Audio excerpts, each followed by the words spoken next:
I'm Steve Armstrong, and I work with technically and intellectually brilliant people who are struggling with leadership issues in their companies. I spent 22 years in the Canadian Armed Forces as an infantry soldier, retiring at a rank of Company Sergeant Major. I spent another 13 years working with Canadian Red Cross, principally in the disaster management field, working across Canada around the world.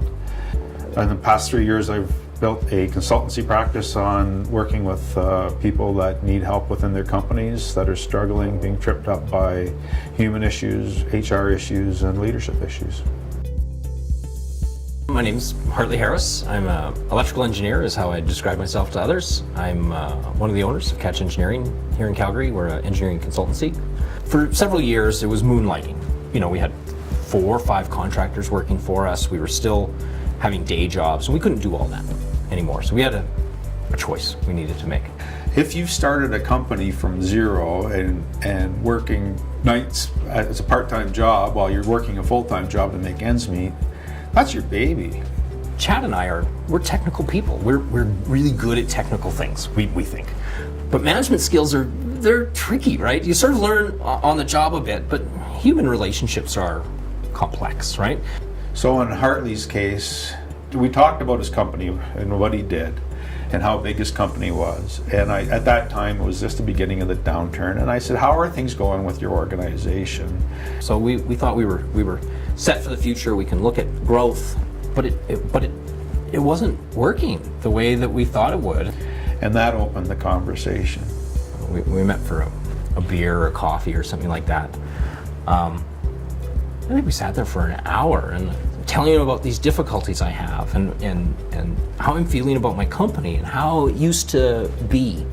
And finally at the end of it, I'm like, I need help. I don't know how to do this.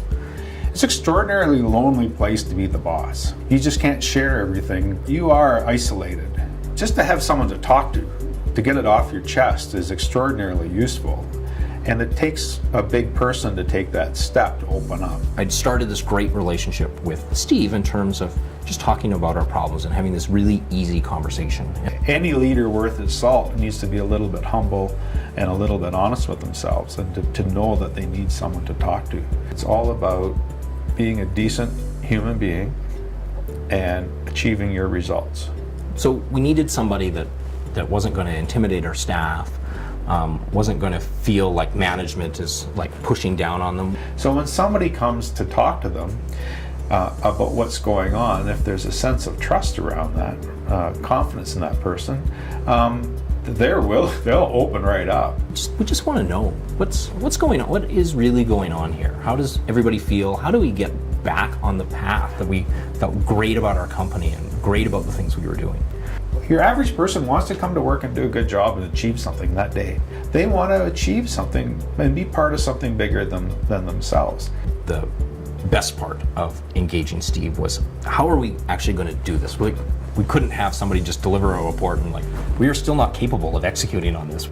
It's because you're in the middle of it. You're in the fray. You're stuck there and you aren't able to see your way clear. I think a lot of Steve's training, his professional training, his career in the military and whatnot. So if he understands organizational structure, management, accountability, responsibility, he's got very clear ideas or perspective on that. And that's really the big part that we were missing. We hadn't articulated accountability and responsibility through our organization. And we hadn't said who's responsible for what and why we were doing things. And Steve worked as a coach with all of the line managers, with Chad and I, all the partners. He was ensuring in the background that there was synchronism in the execution of the model. And that's probably the best part, is that there's good fundamentals and foundation there for us to build on. His understanding of leadership structure, compounded with his compassion and his listening are really, they are the best things that Steve has. I love talking to Steve. If you're frustrated and you're unhappy and unsatisfied in your role and in your job and in your work life, and you're not achieving your results, is just to pick up the phone and give me a call. Just starting those conversations was the beginning of the solution. I come away with every conversation feeling good and appreciating that he did help us out.